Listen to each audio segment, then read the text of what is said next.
Hello everyone, welcome to Multilingual. Instead of teaching you something today, I decided to have a kind of a real talk with you. For this, I've collected some of the most common statements about learning languages from my students.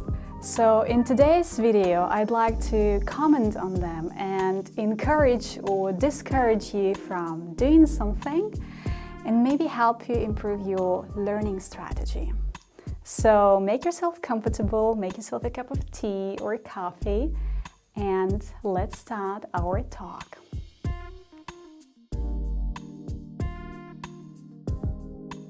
The first statement I hear a lot is this one.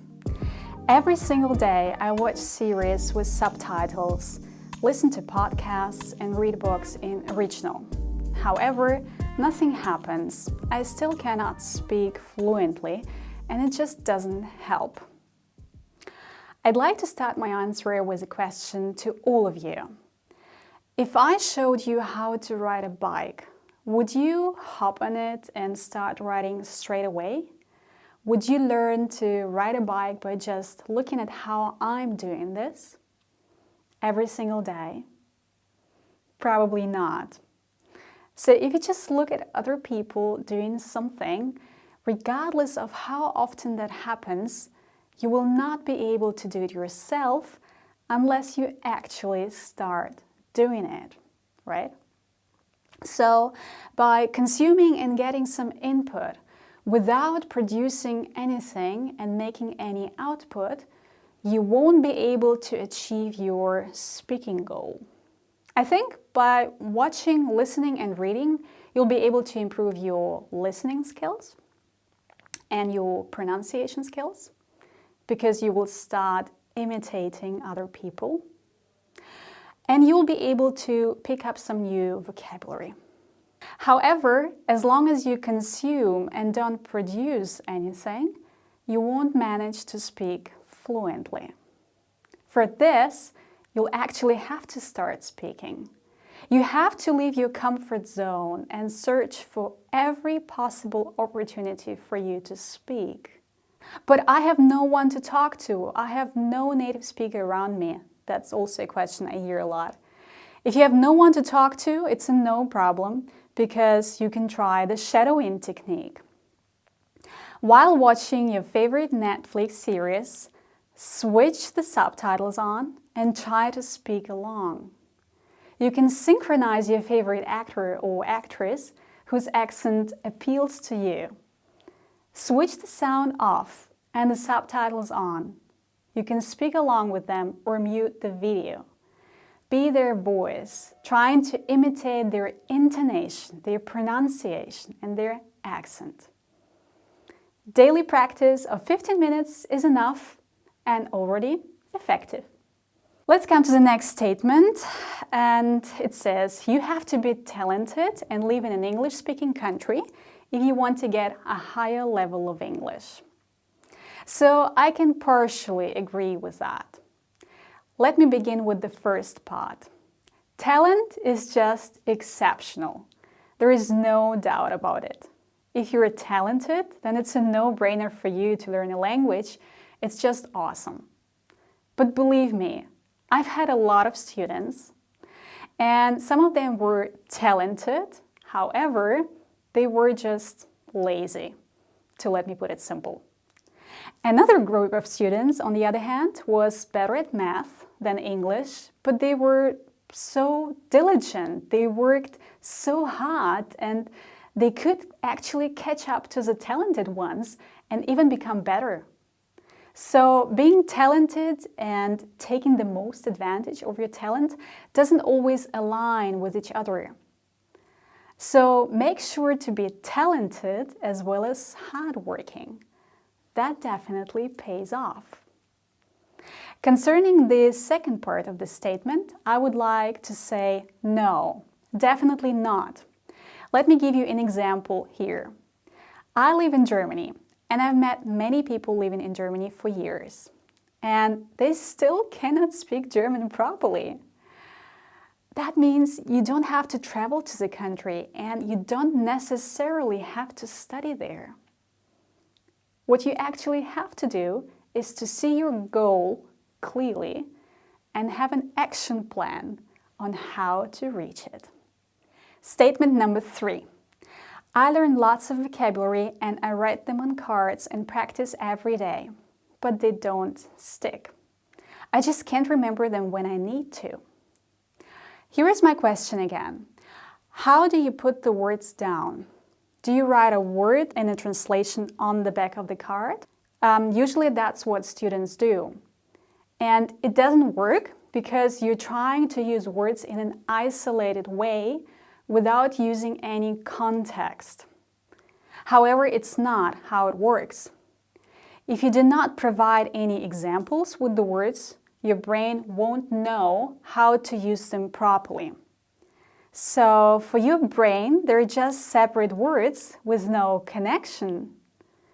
You'll probably be able to recognize them in a text, but you won't be able to use them while speaking because you won't know how to put those words together. So my advice is, don't write the translation, but instead provide an example. Even better, one about yourself, a friend or a family member. For example, you learn the word reliable. So you can make an example with your best friend. My best friend Tom is a reliable person. He always does what he promises. So next time you want to speak about your friend, you won't forget to say this sentence and you'll actually practice it. Then you'll use it again while speaking about someone else. That's how it will stick to your memory.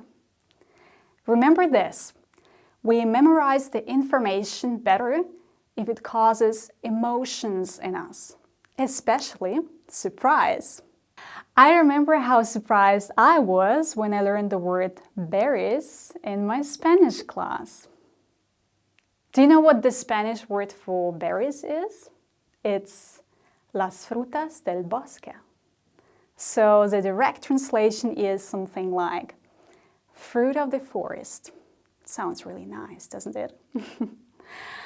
I'll never forget this word because it truly amazed me.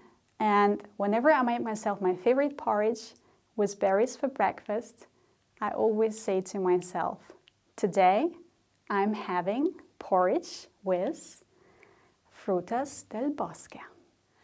Statement number 4. Grammar isn't as important as vocabulary. Everyone will understand me anyway. Here is what I think. Vocabulary is important. Grammar is important. Your pronunciation is important as well. Look, you probably can bake a cake without using any sugar, flour, eggs, maybe butter. And then just decorate it beautifully, expecting it to be delicious for everyone. Because every ingredient of the recipe and every step is important. Lots of what you've been saying wouldn't be comprehensible without grammatical structures, correct stress, and intonation in words. People will have to decode your language. And that's tiring, isn't it? We're not speaking in words, but in lexical chunks, in sentences, connected grammatical structures, which makes grammar quite important.